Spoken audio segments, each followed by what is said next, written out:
Okay, let's jump straight into the tutorial. And we're going to start by adding a background by dragging out a rectangle.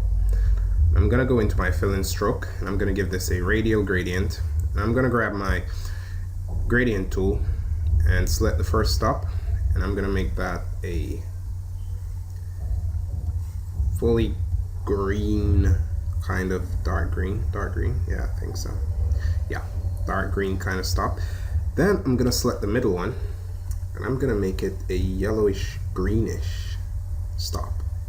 So we kind of end up with a gradient like that. Yeah.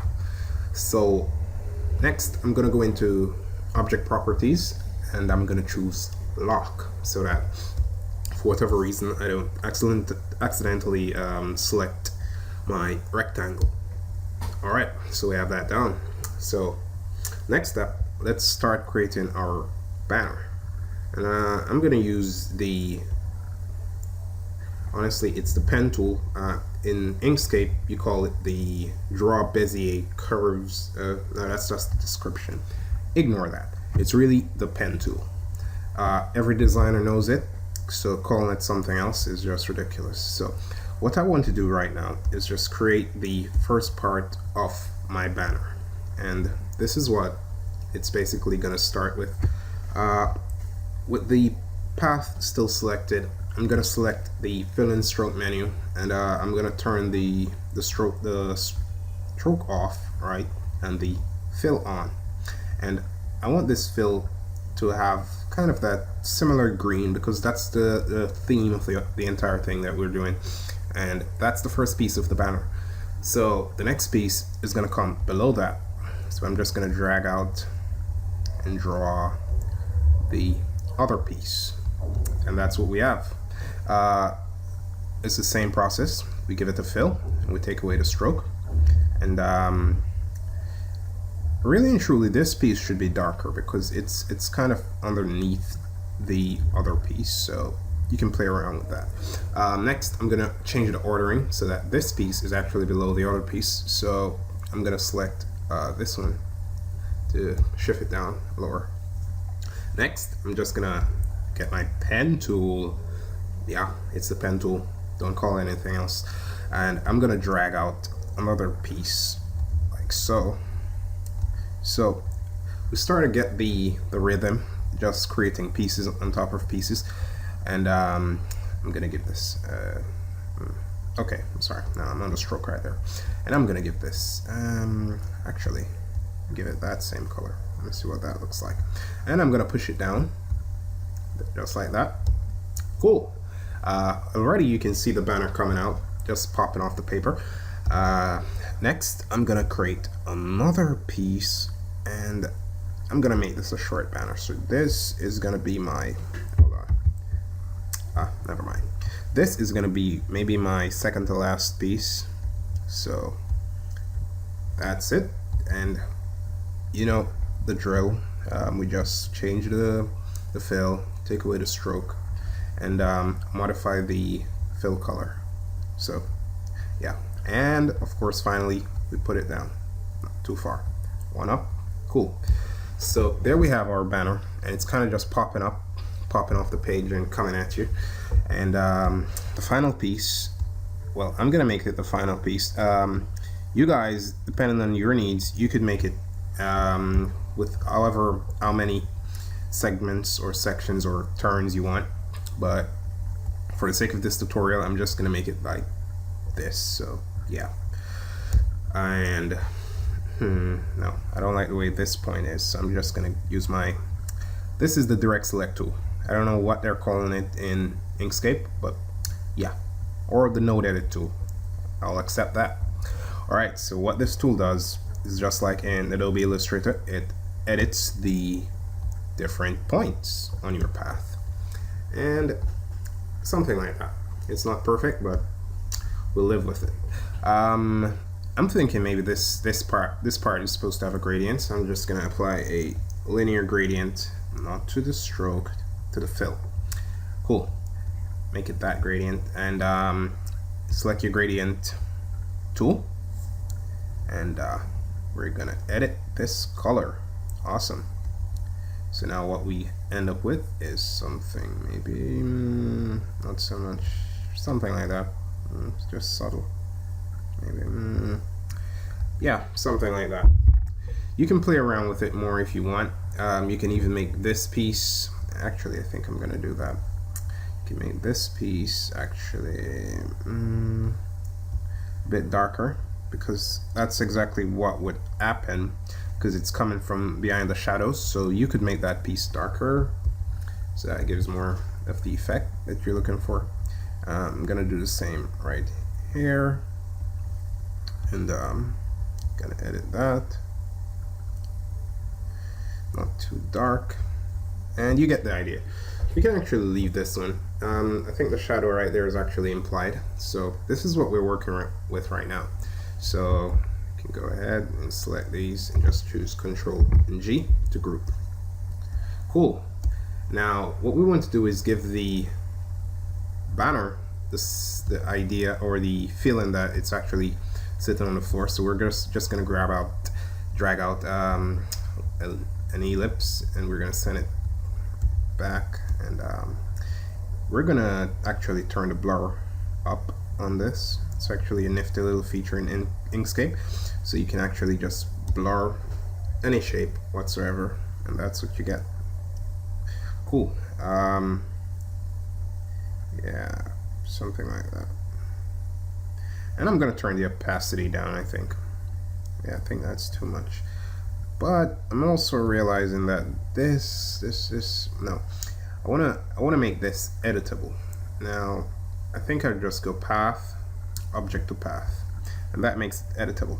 And what I want to do is just cusp these points right there so that they're more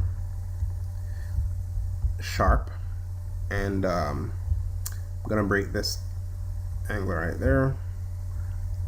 I'm gonna do the same for this one. Actually, I'm gonna use this one as Bezier, break it, and then bring that down. So what we're getting is a sharper shadow, so that the ends don't look as square as they do right now. Yeah. The difference is very subtle, but you can see it, I think. And that's it. Yeah, give it a bit more blur. And that's what you have. And that's your banner, really. But if you just switch over to this one, you can see that I did a whole lot more, and I even add text. So yeah, that's something to think of. So maybe we can do that. Just put some text maybe up here.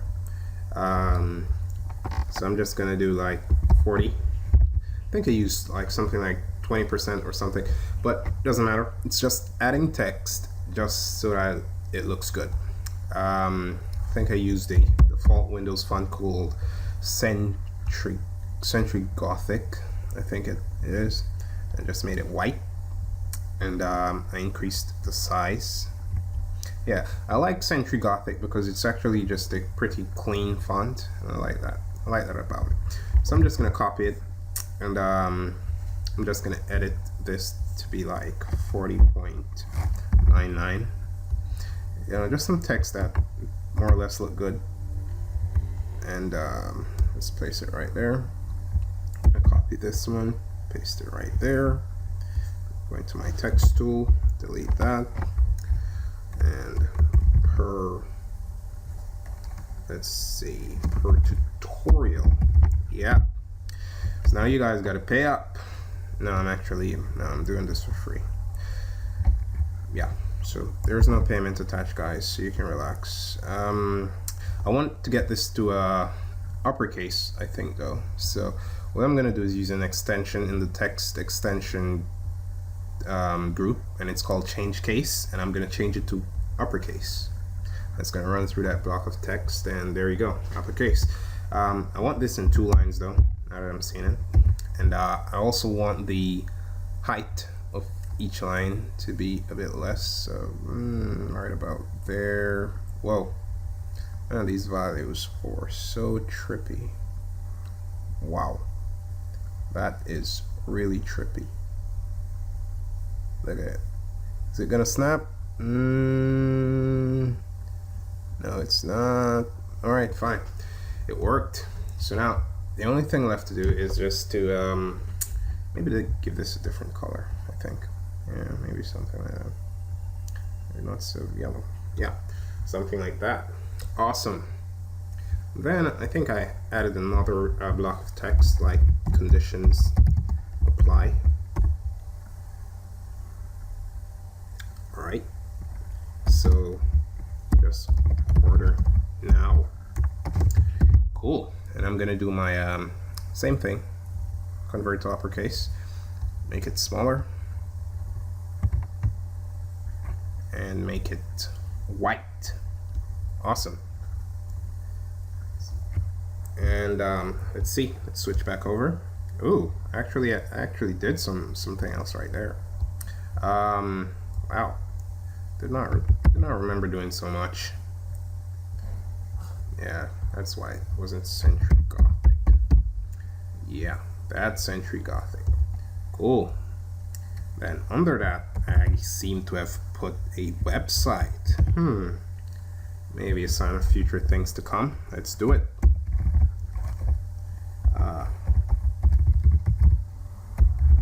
Cool. Let's just put that www dot. It doesn't look too. All right. So what we want is this to be bigger, and yeah, we're gonna make this. Should have grouped this as well with it, and just make it bigger. Yeah. So now that's our poster. The only thing left to do now is just add some text right there, and I think you're on your way to the print shop. So